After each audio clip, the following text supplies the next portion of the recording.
It's now my joy to welcome the 2021 valedictorian to the stage to offer some reflections on this year's theme and to speak to his fellow graduates. Norman Sagarbaria.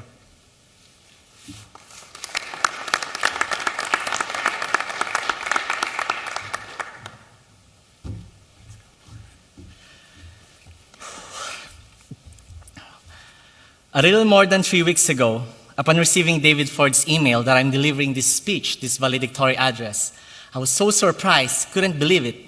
After a few days later on, I was talking to Kim Salcido. I was telling him this great news. Hey bro, I'm delivering this speech. Then he told me, I'm so proud of you. You deserve it. I'm so happy. Congratulations, bro. But let me ask you one thing. When did you receive it? What's the date? Then I asked him, why? Does it matter? He told me, you better make sure it's not on April Fool's, bro.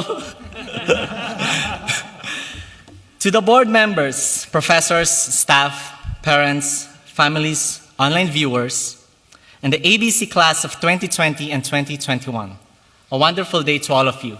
We have a wonderful God, isn't it? It's a wonderful life. That's who our God is.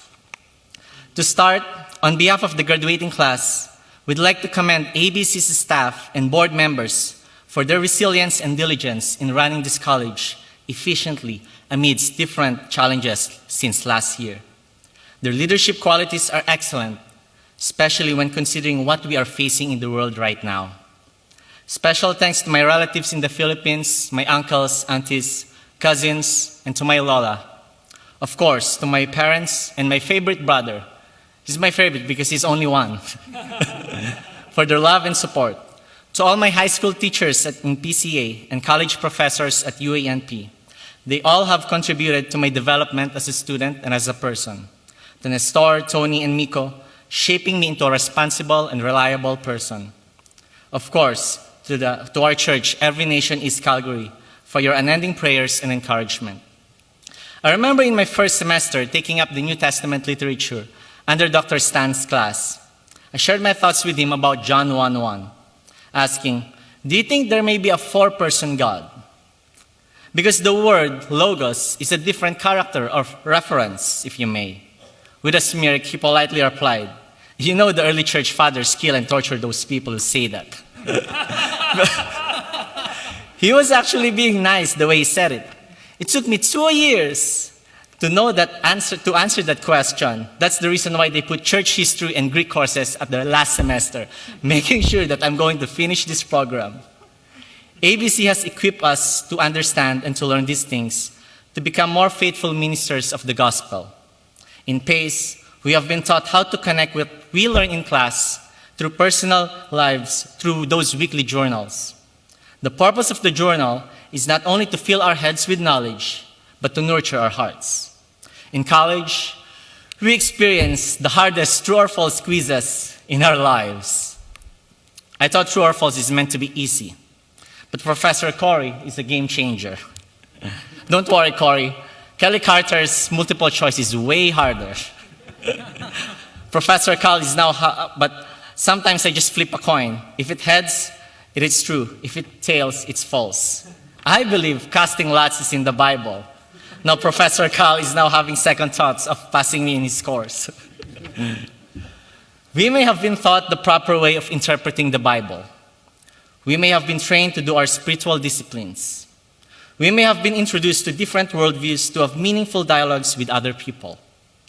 We may have discovered the development of the church and the spread of Christianity.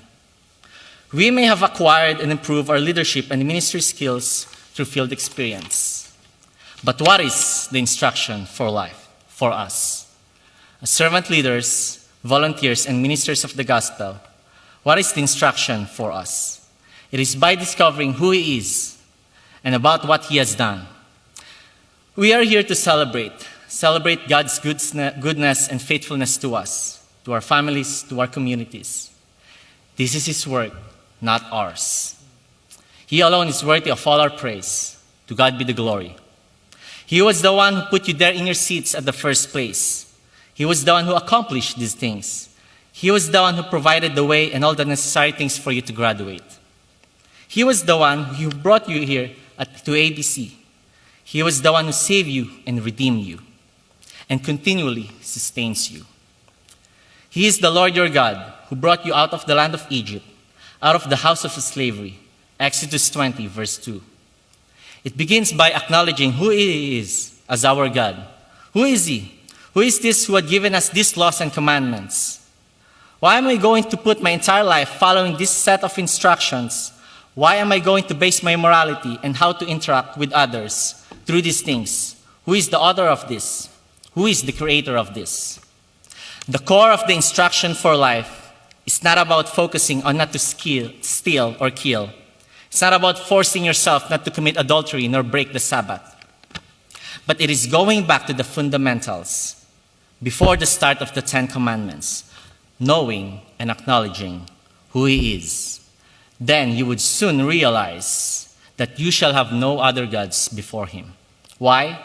Because you remember what He did for you in the past. You were a slave. You were a sinner. You don't deserve His love and kindness. But because of His abounding mercy and grace, He had redeemed you, not on your own works, but only through His intervention. Celebrating this milestone that we have achieved is not about ours, but it is about His power magnified. The second part of the 10 Commandments deals with love for others, our relationships with one another. We are created for a community. Can you imagine how we have been brought here together, coming from diverse backgrounds, different denominations, and various cultures, treating each other as one family, accepting one another with genuine love, care, and service? I don't take those things for granted. Even though I was in the college program for 2 short years, I've had the opportunity to enroll in some PACE courses to meet more people in our beloved community. I attended PACE not only because of Shannon's delicious tacos, but because of the interaction, the stories from our classmates, and the wisdom from our professors. Also, don't forget to bring Ziplocs at home to take home pizzas at night. In this community, we experience joy, unity, and the goodness of God. Right after ABC Chapel on Wednesdays, I'm always excited to join the community lunch. I can still smell Pat's mushroom soup. When can we have another one again? I'm always excited, so excited that sometimes I forget to pray. Loving others. Now, how do you love others? One way is being selfless. Don't think of yourself too much. Don't take on what is not yours. Don't take matters into your own hands and take vengeance. Try to maintain harmony and peace with everybody, especially on social media. If there is one insight that we are to embrace and to embed in our lives, is this teaching from Stan, that the more we progress in our theology, the more we should stay humble in our lives.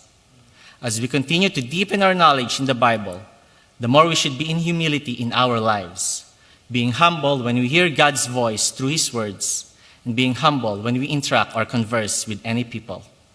In God's kingdom, there is no place for showing off person's eloquence nor intellectual prowess. Whatever skills, abilities, and talents that we possess, everything came from God. And He is the one who sustains it. To God be the glory and all the praise. As we embark on the new road ahead of us, remember that the instruction for life begins by acknowledging who He is as our God, the God who saves and the God who redeems. Whatever your plans are in the future, love God, bow down to Him, give Him glory, and love others through maintaining peace and joy in your relationships. Let me end with this last thought. If we really love God, there must be external evidence in our lives, in our deeds. The final instruction for life, at least for today. As my mom often quotes 1 Corinthians 8, that knowledge puffs up, but love builds up. She doesn't need my praises and commendations from people. She doesn't need me to be applauded in church. She doesn't need my awards and recognitions from work. She doesn't need my high academic grades. What she needs is, now listen to this. Some of you need to hear this, especially you, my brother, who's watching online. What she needs is someone who is willing to take out of the smelly garbage at night. Thank you.